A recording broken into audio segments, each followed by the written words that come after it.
नमस्कार बच्चों, आज हम आपको कक्षा 9 के विज्ञान विषय में अध्याय नंबर 9 जो कि भौतिक विज्ञान का है, जिसका नाम है बल तथा गति के नियम, इस अध्याय के बारे में कुछ समझाएंगे। आशा करते हैं आप लोग बहुत ध्यान से इसे देखेंगे। सबसे पहली चीज, जैसे हमारे अध्याय का नाम है बल तथा गति के नियम, तो सबसे पहले हमें पता होना चाहिए कि बल क्या है। सबसे पहली चीज हमारी बल क्या है। बल हमारा एक बाह्य कारक है। बल क्या है हमारा?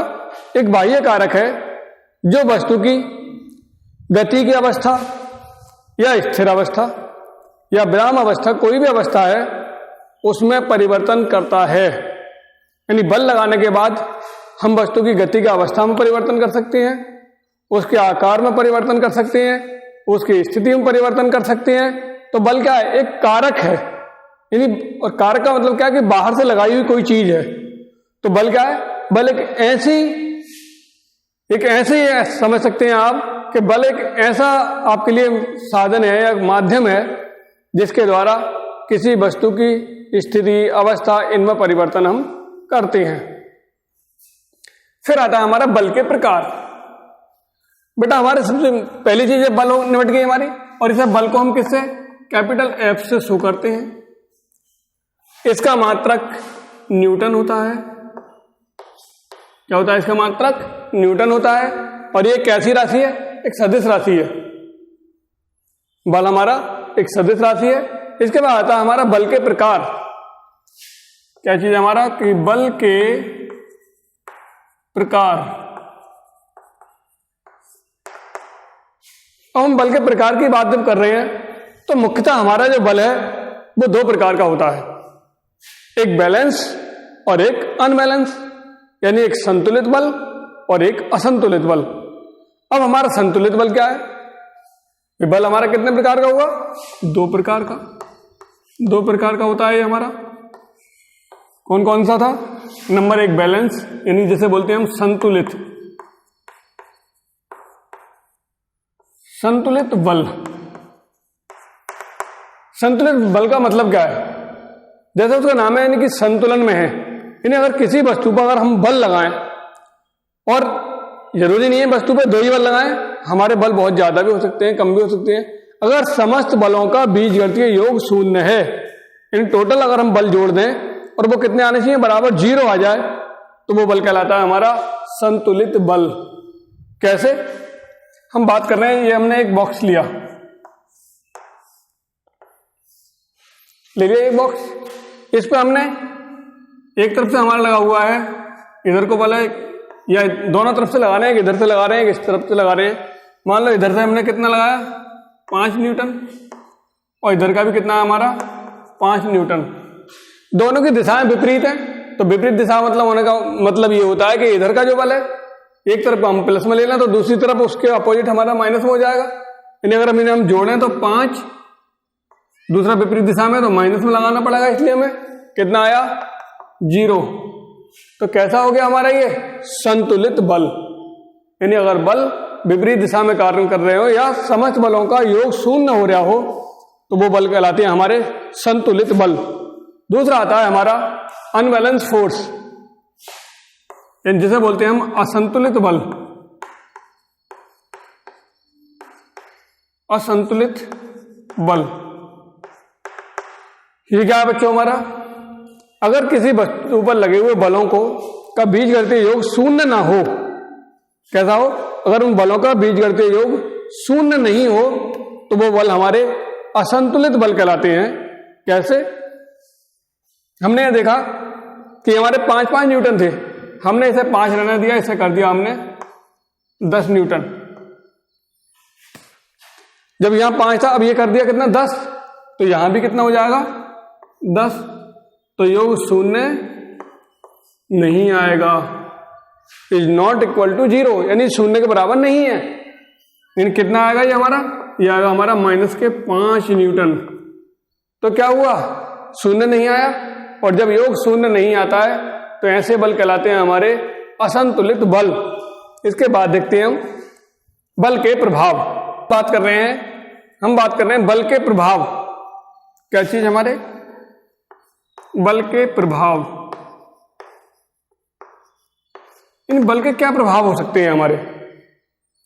बल के मुख्य रूप से तीन प्रकार के प्रभाव बनते हैं हमारे। नंबर 1 हम कह सकते हैं कि बल लगाकर वस्तु के वेग को परिवर्तित किया जा सकता है। क्या है नंबर 1? कि बल लगाकर वस्तु के वेग को हम परिवर्तित कर सकते हैं। कैसे परिवर्तित कर सकते हैं? बच्चों आप सबने बॉल देखी है। हमने एक स्टिक से एक बॉल मारी, यानी एक छड़ी से एक बॉल में एक छड़ी लगाई, तो क्या होगा? छड़ी मारने के बाद बॉल में विस्थापन आएगा, उसका वेग में परिवर्तन होगा, वो चलना शुरू कर देगी। आगे एक बंदा और खड़ा है, उसने छड़ी ली, उसने उसे रोक दिया या दूसरी तरफ कर दिया, तो क्या हुआ? इससे ये हुआ कि उसके वेग में परिवर्तन हो गया। वे हमने प्रारंभ में छड़ी से कुछ वेग और बढ़ाया था, आगे वाले ने उसे रोक दिया चाहे छड़ी से, तो पहला क्या हो सकता है कि उसके वेग में परिवर्तन कर सकते हैं हम।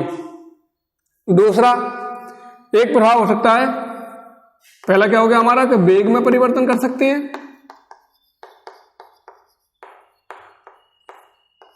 वेग में परिवर्तन। दूसरा कर सकते हैं हम उसकी दिशा में परिवर्तन। किसमें बच्चों? दिशा में परिवर्तन। अब आप कहोगे कि दिशा में परिवर्तन कैसे करेंगे? तो आप सबने एक खेल खेला है जिसे कहते हैं क्रिकेट का खेल। खेला नहीं होगा तो कुछ बच्चों ने देखा होगा उसे। एक आदमी उसमें बॉल डालता है और दूसरा उस बॉल को अपने बैट के माध्यम से कभी इधर को घुमा देता है, कभी इधर को घुमा देता है, जबकि उसकी दिशा क्या थी? सीधी दिशा थी। भाई बॉल आई थी हमारी, सीधी सीधी आई, यहां से चली, यहां इसके पास भेजी उसने, लेकिन यहां क्या करा? इसके पास बैट है और इसने उसके माध्यम से इसकी दिशा को परिवर्तित कर दिया। हो सकता है इधर को घुमा दिया हो। 2 परिवर्तन हुए। तीसरा परिवर्तन कर सकते हैं हम स्थिति या आकार में परिवर्तन। किसमें? स्थिति या आकार में परिवर्तन। अब स्थिति या आकार में कैसे परिवर्तन करेंगे? आपने देखा बच्चों, हम दिखाएंगे, ये रहा हमारे पास एक सेलो टेप है, ये बिल्कुल अपनी सही अवस्था में। अगर इसमें हम बल लगाएं तो क्या होगा? ये थोड़ा पिचक जाएगा, यानी जब बल लगाया तो इसकी परिवर्तन हुआ, दोबारा बल लगाया, इसे सीधा कर लिया कुछ, तो ये क्या हुआ? इसके आकार में परिवर्तन। यानी जो ये गोल था और गोल से इसे हमने दबाया तो ये ऐसा हो गया, यानी थोड़ी सी अंडाकार शेप ले ली इसने। इसी प्रकार अगर आप बॉल होती है जैसे आप जैसे खेलते हैं बड़ी बॉल, उसे अगर दबाएं तो क्या होगा? उस बॉल को भी हम अगर दबाते हैं तो अंडाकार शेप में आ जाती है। और भी आपने बहुत से परिवर्तन देखे होंगे, जैसे कि घर पे आपने देखा है आटा, जब आटा गूंथते हैं उसको बल लगाते हैं बार बार, भाई बल कभी उसे इधर कर देते हैं, कभी इधर कर देते हैं, रोटियां बनाते हैं, फिर उसे गोला बनाया, फिर उससे की रोटियां बना दी, तो क्या हुआ? बार बार उसके आकार में परिवर्तन हो रहा है। क्यों हो रहा है? क्योंकि उसमें हम बल लगा रहे हैं। स्थिति, उसकी स्थिति में परिवर्तन कर सकते हैं। अगर कोई वस्तु, मान लो ये चौक यहां रखा है, इसमें हमने बल लगाया, इसे यहां भी पहुंचा सकते हैं, यहां भी पहुंचा सकते हैं। क्या हुआ? ये स्थिति में परिवर्तन। अब इसके बाद आते हैं बेटे हमारे कि न्यूटन के गति के नियम। एक हमारे वैज्ञानिक हुए थे जिनका नाम था सर आइजक न्यूटन, और सर आइजक न्यूटन ने गति के संबंध में अपने 3 नियम दिए। कितने नियम दिए? 3 नियम। और ये नियम दिए थे इन्होंने 1686 ईस्वी में, यानी, और इनके नियम क्या थे? इन्होंने कहा था कि 3 नियम होते हैं जो ये इन्होंने दे रखे हैं। कौन कौन से? प्रथम नियम, जिसे हम कहते हैं, ये प्रथम नियम के नाम से भी जानते हैं, और दूसरा नाम इसका है या जड़त्व का नियम। किसका नियम? जड़त्व का नियम। तो ये नियम क्या कहता है? सबसे पहले हमें ये पता होना चाहिए जड़त्व क्या है। जड़त्व क्या है? जड़त्व किसी वस्तु का एक ऐसा गुण है जो उसकी अवस्था परिवर्तन का विरोध करता है। जड़त्व क्या है? जड़त्व एक गुण है, और वो गुण क्या है कि वो हमेशा वस्तु की अवस्था में परिवर्तन का विरोध करता है, यानी जहां वस्तु है वो वहीं रहना पसंद करती है। अब वही पहला नियम है इसी का रूप। तो पहला नियम क्या कहता है ये नियम अगर हम बोलें तो ये 2 अवस्थाओं में बोल सकते हैं कि अगर यदि कोई वस्तु गतिशील अवस्था में है तो वो गतिशील अवस्था में रहेगी, या कोई वस्तु विरामावस्था में है तो विरामावस्था में ही रहेगी जब तक उस पर कोई बाह्य बल न लगाया जाए। जैसे ही हम उस पर कोई बाह्य बल लगाएंगे तभी उसकी स्थिति या आकार में या अवस्था में परिवर्तन होगा। तो पहला नियम क्या है हमारा, यह अवस्था परिवर्तन से संबंधित नियम हमारा क्या कहता है कि जो वस्तु जैसी है वो वैसी ही रहेगी जब तक कि उस पर कोई बाह्य बल न लगाया जाए। हम इसे एग्जाम्पल में दिखाएं। आपने सबने देखा होगा कि आप किसी बस में या कार में बैठ के आप गए होंगे, आप आराम से बैठे हैं सीट पे अपनी, अचानक ड्राइवर ब्रेक लगाता है। जैसे ही वो ब्रेक लगाता है तो क्या होता है कि आप तुरंत आगे की ओर झुक जाते हैं बहुत तेजी से। क्यों? कभी सोचा क्यों झुक जाते हैं? भाई हम तो बैठे थे तो बैठे ही रहते।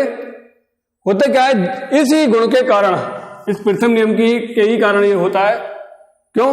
क्योंकि जब हम बस में बैठे हैं, बस चल रही है उस समय, और जब बस चल रही है तो हमारा शरीर भी उसके साथ साथ चल रहा है। जो हमारा शरीर उसके साथ गतिशील अवस्था में आ गया। अब अचानक ड्राइवर ने ब्रेक लगाया, जब ब्रेक लगाया तो बस विरामावस्था में आई, क्योंकि उसकी टोटल जो बॉडी है वो एक दूसरे के साथ जुड़ी हुई है, तो पूरी बॉडी विरामावस्था में आई। लेकिन हमारी बॉडी बस की सीट के साथ जुड़ी हुई नहीं थी। क्या थी? हमारी बॉडी तो खुली रखी बैठी हुई है हम, तो तुरंत ही हमारी बॉडी ये चाहेगी कि हम जिस अवस्था में है उसी अवस्था में रहें। इसलिए बस तो रुकना शुरू कर दिया उसने, लेकिन हमारी बॉडी आगे की तरफ मूवमेंट कर जाती है एकदम। आपने और देखे होंगे एग्जाम्पल इसके, जैसे कि आपने देखा कोई नाव देखिए ना सबने, तो बेटा क्या होता है कि जैसे ही आप नाव में उतरने के लिए होते हैं और जैसे ही आप नाव से कूदते हैं तो पीछे की ओर धकेल जाती है वो, जबकि आपकी अवस्था क्या कहती थी भाई वो वहीं रहनी चाहिए थी। लेकिन वैसे यह एग्जाम्पल हमारा तीसरे नियम पे बहुत ज्यादा सुटेबल होता है। इसके लिए हम आपको एक एग्जाम्पल और देते हैं। आपने देखा होगा कि अगर हम किसी वाहन में अगर हम यात्रा कर रहे हैं, यात्रा वाले वाहन देखे होंगे आपने, तो उनके ऊपर लगेज रखा देखा होगा, जिसे सामान बोलते हैं। उस लगेज को रस्सी से बांध देते हैं। क्यों बांधते हैं? क्यों? इसलिए बांधते हैं कहीं ऐसा ना हो कि जैसे ही वो ब्रेक लगाएगा या एक्सीलरेटर बढ़ाएगा तो वो सामान जब बस के साथ हमने जोड़ दिया, यानी रस्सी से बांध दिया या किसी वाहन के साथ बांध दिया, तब वो उसी अवस्था में रहेगा जिस अवस्था में था। इसलिए उसे हम बांध के रखते हैं, कहीं जड़त्व के गुण के कारण कहीं वो गिर ना जाए। दूसरा रूल आता है हमारा बेटा द्वितीय नियम, या इस नियम को हम ये भी कहते हैं, यह संवेग संरक्षण से संबंधित नियम होता है। यह नियम कहता है कि किसी वस्तु की संवेग परिवर्तन की दर, किसकी? संवेग परिवर्तन की दर वस्तु पर लगने वाले बल के बराबर होती है। क्या कहता है यह नियम? कि संवेग परिवर्तन की दर वस्तु पर लगने वाले बल के बराबर होती है। अगर हम इसे देखना चाहें तो इसका हम एक डेरिवेशन करके देख सकते हैं। क्या देखेंगे इसके डेरिवेशन में हम? कि एक इसका डेरिवेशन है, हम कुछ मान लेंगे कि कोई वस्तु है, उसका कोई द्रव्यमान है, उसका प्रारंभिक वेग होगा, उसका अंतिम वेग होगा, उसे कोई समय ले रही होगी वो। तो हमने क्या किया बेटा, हम देखते हैं यहां से उसे माना कोई वस्तु है जिसका द्रव्यमान है हमारा m और उसका प्रारंभिक वेग इसका है u, और t समय इस पर एक बल काम कर रहा है, F बल लगाया, और F बल लगाने से t समय के पश्चात, कितने समय के पश्चात? t समय के पश्चात इसका वेग हो जाता है F बल लगाने पर t समय में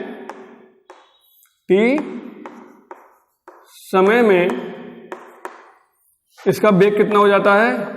इसका वेग b हो जाता है।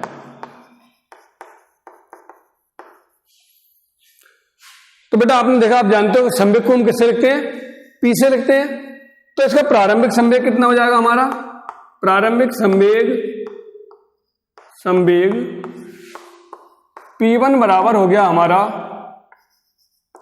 mu, क्योंकि संवेग क्या होता है? द्रव्यमान और वेग का गुणनफल।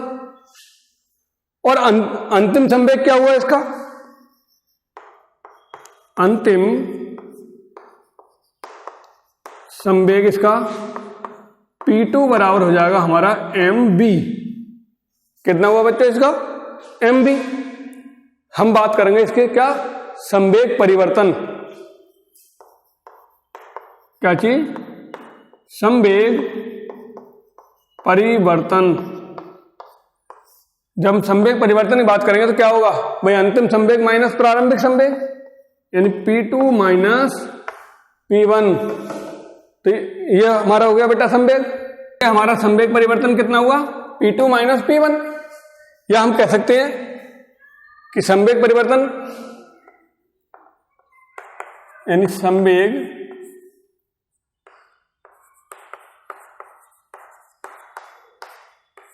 परिवर्तन, जो बेटा हमारा संवेग परिवर्तन हो रहा है वो क्या होगा हमारा? तो संवेग परिवर्तन इसका,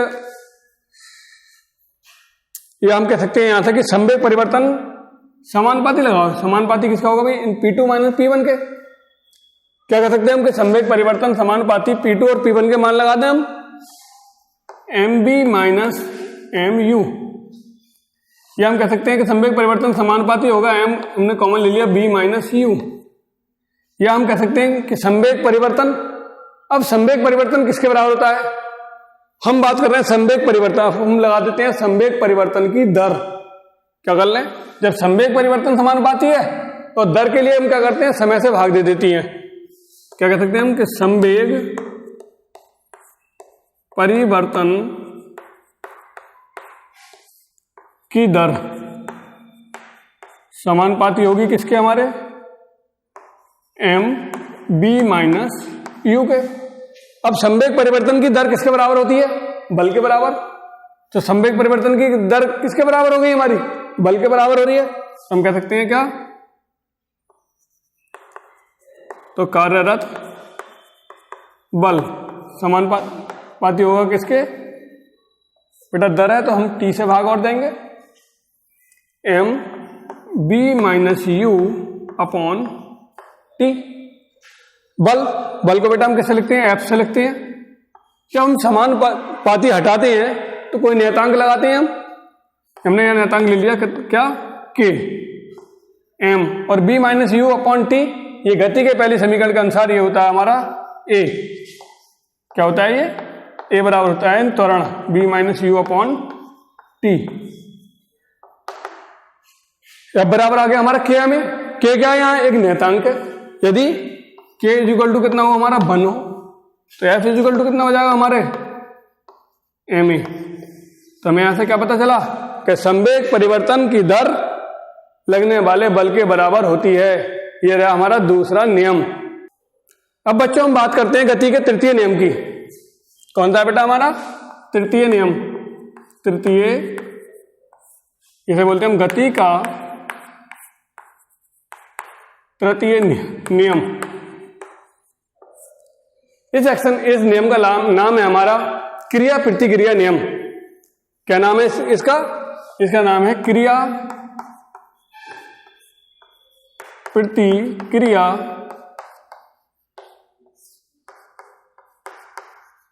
नियम। आपने एक लाइन सुनी होगी या पढ़ी होगी इस अध्याय के बारे में, अगर नहीं पढ़ी तो आप सुन सकते हैं कि every action has a reaction. Every action has a reaction. क्या है बेटा ये line? EVERY, every action has a reaction. इस लाइन से हम क्या कह सकते हैं? ये लाइन हमारी शॉर्ट में ये कहती है कि every action has a reaction, प्रत्येक क्रिया की एक प्रतिक्रिया होती है, यानी प्रत्येक एक क्रिया की प्रतिक्रिया होती है। तो वही ये नियम कहता है। ये नियम कहता है कि यदि हम किसी वस्तु पर बल आरोपित करें, एक वस्तु पर बल आरोपित करें, तो दूसरी वस्तु भी हम पर उतना ही बल आरोपित करती है। और क्यों करती है? क्योंकि ये हमारे तीसरे नियम के अनुसार और ये तीसरा नियम क्या कहता है हमारा कि every action has a reaction, यानी कि प्रत्येक क्रिया की एक विपरीत प्रतिक्रिया होती है। तब उसी के अनुसार अगर हम किसी के बाद अगर हमने घूसा मारा तेजी से बोर्ड में, तो बोर्ड की तरफ से भी उतनी ही प्रतिक्रिया हमारे हाथ पर हुई होगी। इसके एग्जाम्पल देखते हैं हम। जैसे कि आपने देखा है, सबने देखी होगी गन, जैसे बोलते हैं बंदूक जब छोड़ते हैं तो आपने कभी नहीं देखा हो तो आगे ध्यान से देखना कि जैसे हम उसे छोड़ते हैं तो तुरंत वो बंदूक से गोली आगे निकलती है तो तुरंत पीछे की तरफ बंदूक भागती है। क्यों? इस क्रिया प्रतिक्रिया नियम के अनुसार, क्योंकि ये नियम कहता है कि प्रत्येक क्रिया की उतनी ही लेकिन विपरीत दिशा में प्रतिक्रिया होती है।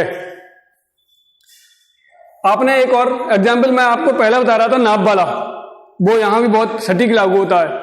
जैसे हम नाव से कूदते हैं तो क्या हुआ, जैसे हम नाव से हमने बाहर कूदा तो नाव को हमारे पैर से वो पीछे की तरफ ढकली, यानी पीछे की तरफ धक्का लगा एक, और धक्का लगने से क्या हुआ, नाव अंदर की ओर भाग जाती है। और इसके एग्जाम्पल बताएं आपको। आपने शायद अब किसी ने नहीं देखा हो, एक पहले हुआ करता था कुआं, उससे जल निकालने के लिए एक रस्सी का सहारा लेते थे। रस्सी से पकड़ के बाल्टी खींचनी है हमें पानी से भर के। अब अचानक में अगर रस्सी टूट जाए तो क्या होता है, हम पीछे की ओर गिर जाते हैं। लेकिन आपने एक एग्जाम्पल जरूर करके देखा होगा कि कहीं दो सहपाठियों ने मिलकर, जैसे सर्दियों के दिन होते हैं, एक मफलर होता है बांधने के लिए, उसे आपने पकड़ खींचा होगा जरूर। और खींचते समय क्या होता है, एक कोई छोड़ दे, या कोई रस्सी पकड़ के खींच रहे हैं दो बच्चे दोनों तरफ, एक छोड़ दे तो क्या होता है, दूसरा विपरीत दिशा में गिरता है तेजी के साथ जाके। तो क्यों गिरता है? क्योंकि क्रिया की प्रतिक्रिया भी होती है। ये है इस नियम के कुछ एग्जाम्पल। हम बात करते हैं अब संवेग संरक्षण का नियम।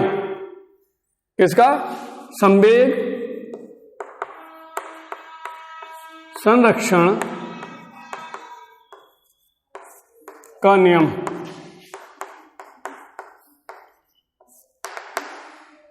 यानी कि हमारा ये क्या है कि law of conservation of movement, यानी मूवमेंट जो हमारा होता है उसके कंजर्वेशन का एक नियम है। और ये नियम कहता है कि किसी भी निकाय का कुल संवेग नियत रहता है। अगर हम सीधी भाषा में बोले तो क्या कह सकते हैं कि कोई भी निकाय हो उसका कुल संवेग सदैव नियत रहता है, यानी कांस्टेंट रहता है। इसका मतलब यह है कि किसी का प्रारंभिक संवेग और अंतिम संवेग कुल मिलाकर बराबर ही होता है। यह हमारा नियम है संवेग संरक्षण का। इसके लिए हम क्या कर सकते हैं, माना हमारे पास दो वस्तुएं, ये इसका नाम रख दिया हमने ए, इसका नाम रख दिया बी। हम पहले वस्तु ए की बात करते हैं, किसके लिए, ए के लिए। मान लिया वस्तु ए का प्रारंभिक वेग है इसका यू ए लिख सकते हैं, इसका अंतिम वेग हो जाएगा बी हो जाएगा बढ़ के हमारा। अब हमारी एक दूसरी वस्तु है, इसके भी यू बी बी भी हो जाएंगे। ये वस्तुएं मान लो हमारी किसी से में टकरा जाती हैं, तो ये नियम क्या कहता है हमारा कि टकराने से पहले का संवेग बराबर होगा टकराने के बाद का संवेग। तो कैसा होगा हम देखते हैं जरा इसे। अच्छा बच्चों, हम बात कर रहे हैं संवेग संरक्षण के नियम की। जो बताया तुम्हें क्या, टक्कर से पहले का संवेग टक्कर के बाद के संवेग के बराबर होता है। मान लो हमने दो पिंड मान लिए, एक है हमारा ए, एक है बी। पहले का द्रव्यमान एम ए से लिख दिया, दूसरे का द्रव्यमान एम बी से लिख दिया। पहले का प्रारंभिक वेग यू ए है और दूसरे का प्रारंभिक वेग यू बी है। ये इनकी टक्कर होती है। टक्कर के बाद पहले का वेग बी हो जाता है और दूसरे का वेग बी बी हो जाता है। तो हम बात करेंगे पिंड ए के लिए। किसकी बात कर रहे हैं हम, ए के लिए, ए के लिए। अब हम ए के लिए जब हम बात कर रहे हैं कहां, टक्कर से पहले। टक्कर से पहले संवेग कितना होगा इसका संवेग होगा हमारा P1 बराबर, या केवल हम संवेग लिख सकते हैं, संवेग बराबर हो जाएगा हमारा MA UA। अब टक्कर के बाद, इसके टक्कर के बाद संवेग कितना होगा इसका एम ए और बी ए, क्योंकि टक्कर के बाद वेग इसका बी हो जाता है। यहां इसका संवेग परिवर्तन कितना हुआ, संवेग परिवर्तन, यहां इसका हम निकाल रहे हैं, संवेग परिवर्तन हो गया क्या, अंतिम संवेग माइनस प्रारंभिक संवेग, यानी कि M A V A minus M A और यू ए, ये हो गया हमारा। अब हम निकालना संवेग परिवर्तन की दर, संवेग परिवर्तन की दर के लिए हम क्या करते हैं, तो ये हो गया हमारे पास, यानी हम समय से भाग दे देंगे, एम ए हमने कॉमन ले लिया, B A minus U A upon T, और संवेग परिवर्तन की दर किसके बराबर होती है, आपने पढ़ा है ये बल की, ये हो गया हमारा एफ ए, कितना हुआ हमारा, एम ए और we A minus U A upon T. हम बात कर रहे हैं कण बी के लिए, इसके लिए बात करें हम बी के लिए। अब बी के लिए क्या बात करेंगे, कोई टक्कर से पहला संवेग निकालेंगे इसका, टक्कर से पहले संवेग, ये हो गया हमारे पास कण बी है, तो एम बी और हमारे पास हो गया यू बी। अब टक्कर के बाद, किसके, टक्कर के बाद संवेग, ये हो जाएगा हमारा एम बी और वी बी। अब संवेग में परिवर्तन, क्या चीज, हमारा संवेग परिवर्तन क्या होता है, अंतिम संवेग माइनस प्रारंभिक संवेग, M B V V minus M B और यू बी। हम निकालना संवेग परिवर्तन की दर, संवेग परिवर्तन की दर किसके बराबर होती है, हमारे बल के बराबर होती है, तो बल यहां लगाते हैं हम एफ बी, बराबर किसके हो जाएगा हमारा, इसमें से हमने एम बी कॉमन ले लेंगे और B B minus U B upon T, ये हो गया हमारा। अब बेटा हम देखते हैं कि संवेग परिवर्तन की दर ये हो गई हमारी, और आपने पढ़ा है न्यूटन का जो गति का तीसरा नियम, जिसे बोलते हैं हम क्रिया प्रतिक्रिया नियम, उसके अनुसार दोनों बल बराबर, अगर कोई जितनी हम क्रिया करेंगे उतनी ही विपरीत दिशा में प्रतिक्रिया होगी, तो किससे, तृतीय नियम के अनुसार क्या होगा, तीसरे नियम के अनुसार हमारा कि एफ ए बराबर होगा minus F B. F A का मान ये है हमारे पास, एम ए और V M A B A यहां कैपिटल है हमारा, M A B A minus U A upon T बराबर होगा हमारा M B B minus U B upon T.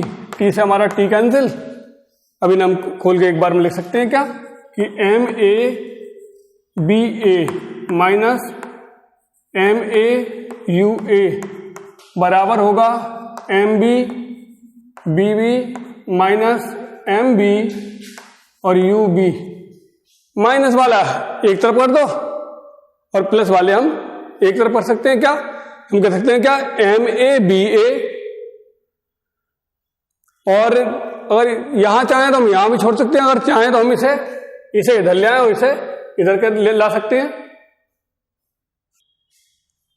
अब बच्चे हम देखते हैं भी हमारा यहां पे एक माइनस है, ये आगे लगा हुआ, जब माइनस है तो माइनस इसे माइनस का कर देगा और इसे कर देगा हमारा प्लस का, तब क्या होगा, जो हमने बी वाला पक्ष है हमारा उसे इधर ले आए और यू वाले को इधर ले गए, या यू वाले एक तरफ और बी वाले एक तरफ, तो क्या हुआ हमारा M A B A plus M B B बराबर हो गया हमारा M A U A plus M B U B, यानी ये हमारा क्या हुआ, संवेग संरक्षण का सिद्धांत का निगमन।